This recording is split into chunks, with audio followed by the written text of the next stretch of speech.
Okay, మీకు ఇందాక knowledge and understanding అని చెప్పాను కదా, ఇప్పుడు మీరు అర్థం చేసుకోవడానికి ప్రయత్నించండి. ఒక సెంటెన్స్ ఇచ్చాడు, నా తర్వాత చెప్పండి. She slammed her textbook on the table and cross her harms.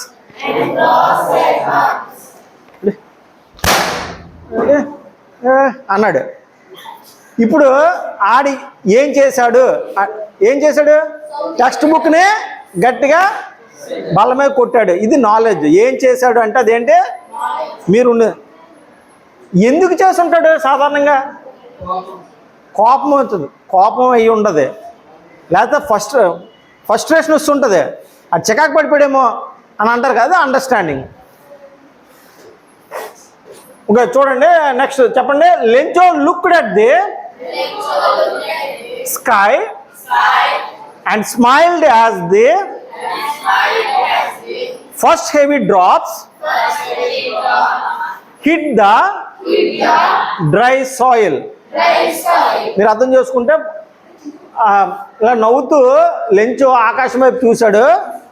వర్షపు చుక్క ఆ ఎండిపోయిన నేల మీద పడడం చూశాడు. ఎండిపోయిన నేల అంటే అప్పటి వరకు వర్షం లేదు. వర్షం లేనప్పుడు వర్షం పడుతుంటే రైతుకి అంత ఆనందంగా ఉంటుంది.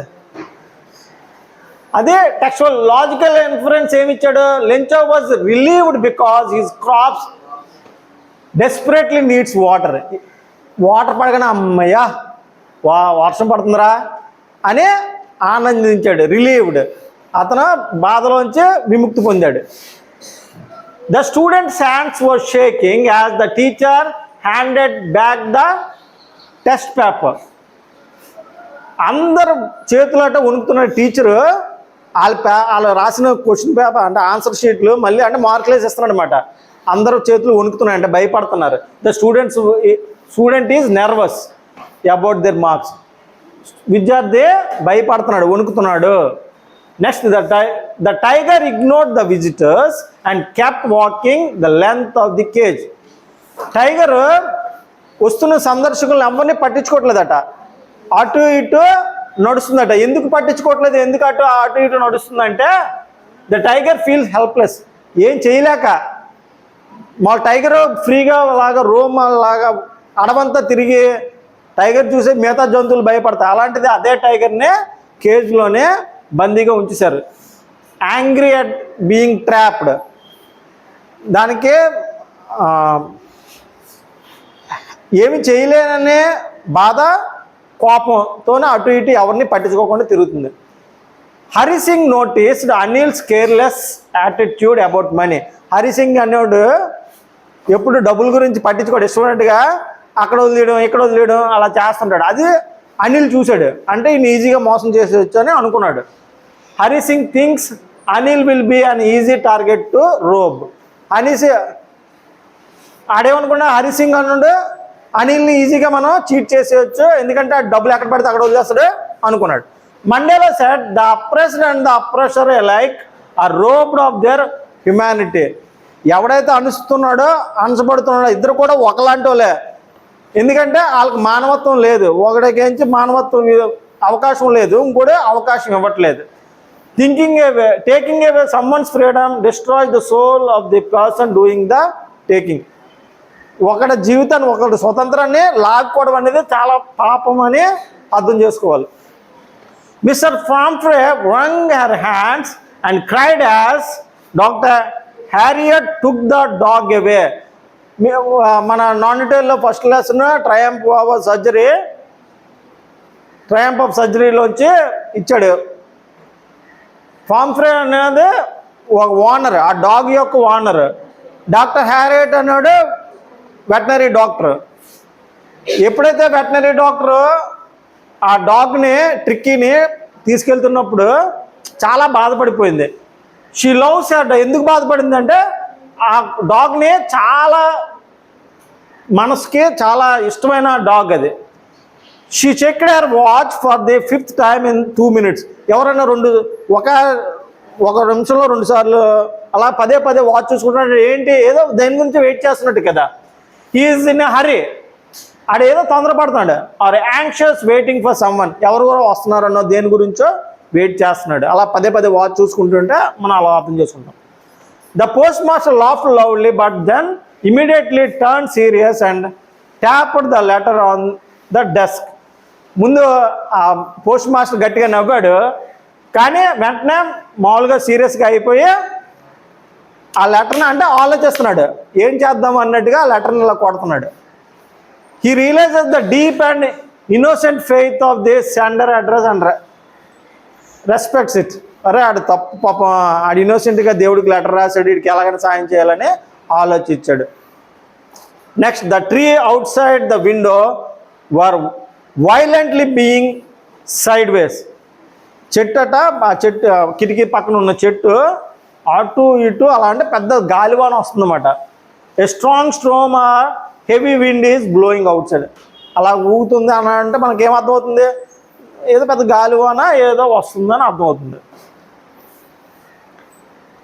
నెక్స్ట్, స్కిమ్మింగ్ అంటే ఏంటి, స్కానింగ్ అంటే ఏంటి అని అడిగాడు. మీరు మీ టెక్స్ట్ బుక్ చదువుతున్నప్పుడు స్కిమ్ చేస్తారు, స్కాన్ చేస్తారు. మీ ఒక న్యూస్ పేపర్ చదువుతున్నప్పుడు స్కిమ్ చేస్తారు, స్కాన్ చేస్తారు. కానీ న్యూస్ పేపర్ చదువుతున్నప్పుడు ఎక్కువ స్కాన్ చేస్తారు. అదే టెక్స్ట్ బుక్ చదువుతున్నప్పుడు ఎక్కువ స్కిమ్ చేస్తారు. స్కిమ్మింగ్ అంటే ఏంటంటే ఒక ఐడియా రావడానికి చదవడాన్ని స్కిమ్మింగ్ అంటారు. స్కానింగ్ అంటే ఒక వర్డ్ గురించి కానీ ఒక విషయం గురించి కానీ పర్టికులర్ విషయం గురించి తెలుసుకోవడాన్ని స్కాన్ అంటారు. ఇప్పుడు చూడండి, ఒక చిన్న ప్యాసేజ్ ఇచ్చాడు, concept and scanning helps you to find specific facts అన్నాడు. నేను ఒక చిన్న ప్యాసేజ్ చదువుతాను, దాని మీద క్వశ్చన్స్ స్కిమ్మింగ్ అంటే ఏంటి, స్కానింగ్ అంటే ఈజీ తెలిసిపోతుంది. The Indian space research organisation ISRO was formed on 15th August 1969, headquartered in Bengaluru. It replaced Incorspare Aryabhatta. India's first satellite was launched in 1975 by the Soviet Union. In 1913, ISRO launched the Mars orbiter mission Mangalyaan, making India is the first ancient Indian nation to reach Martian orbit. ఇప్పుడు చూడండి, scanning అంటే ఏంటి, skimming అంటే ఏంటి అర్థమైంది. In which year was ISRO, ఏ సంవత్సరంలో ISRO form అయ్యింది అంటే ISRO అని ఎత్తుతారు కదా మీరు. ISRO ఎప్పుడు ఫామ్ అయ్యింది, 1969. దీన్ని స్కాన్ అంటారు. ఏమంటారు, స్కాన్. ఇంకో స్కాన్ చేస్తాం, అప్పుడు మీకు అర్థమవుతుంది. What is the name of first satellite? First satellite name ఏంటి, శాటిలైట్ ఇంకో ఫస్ట్ శాటిలైట్ ఆర్యభట్ట. స్కాన్, దాన్ని ఇప్పుడు ఏం చేస్తామంటే ఒక వర్డ్ని అర్థం చేసుకోవడానికి పట్టుకుంటున్నాం, స్కాన్ చేస్తున్నాం. స్కిమ్ అంటే జస్ట్ చూసుకోవాలి. Is this passage primarily about ISRO history or about astronauts? దేని గురించి ఇచ్చాడు, ఆస్ట్రోనాట్స్ గురించి ఇచ్చాడా, ISRO గురించి ఇచ్చాడా? ISRO గురించి ఇచ్చాడు ఈ పారాగ్రాఫ్. అంటే స్కిమ్ చేసాం, ఈ పారాగ్రాఫ్ ఎందుకు ఇచ్చాడు అని అర్థం. ఇంకోటి చూద్దాం, what is the overall tone of the passage? అసలు ఏంటి అతను చెప్పాలనుకున్న ఉద్దేశం ఏంటి? అది ఇన్ఫర్మేటివా, హ్యూమరస్? సరదా తెచ్చిందా, సమాచారాన్ని ఇచ్చిందా? సమాచారాన్ని ఇచ్చింది, ఇన్ఫర్మేషన్ ఇచ్చింది అంటే ఇన్ఫర్మేటివ్ అంటే స్కిమ్ చేశారన్నమాట. ఓవరాల్గా చదవడాన్ని స్కిమ్మింగ్ అంటారు. పర్టికులర్ వర్డ్ కానీ ఏదైనా స్పెసిఫిక్ విషయాన్ని ఇలా ఎత్తుకుతున్నాం అనుకో స్కానింగ్ అంటారు. ఇప్పుడు చూడండి, ఇక్కడ టీచర్ చేతిలో ఏముంది, బుక్ ఉంది. మీరు ఇవేం చూడగలరు ఇంకా. అదే మీరు ఇది ఏ ప్లేస్ అయ్యి ఉంటుంది, స్కూల్ అని మొత్తం చూస్తారు. క్లాస్ రూమ్ అంటారు, స్కూల్ అంటారు, మొత్తం చూశారు. దీన్ని స్కిమ్మింగ్ అంటారు. స్కానింగ్ అంటే ఎన్ని యానిమల్స్ ఉన్నాయి, ఒక బర్డ్ ఒక డీర్ ఉంది, అలా చెప్తాం అన్నమాట. స్కానింగ్ అంటున్నారు. నెక్స్ట్, టెన్సెస్లోనే మీకు స్పెసిఫిక్గా అతను మన టెక్స్ట్ బుక్లో ఏమి ఇచ్చాడంటే పాస్ట్ టెన్స్కి ఎక్కువ ఇంపార్టెన్స్ ఇచ్చాడు. మీరు అన్నీ నేర్చుకోవాలి, అన్ని టెన్సెస్ నేర్చుకోవాలి. ప్రజెంట్, పాస్ట్, ఫ్యూచర్ నేర్చుకోవాలి. ప్రజెంట్లో 4, పాస్ట్లో 4, ఫ్యూచర్లో 4. నేను చాలాసార్లు చెప్పాను.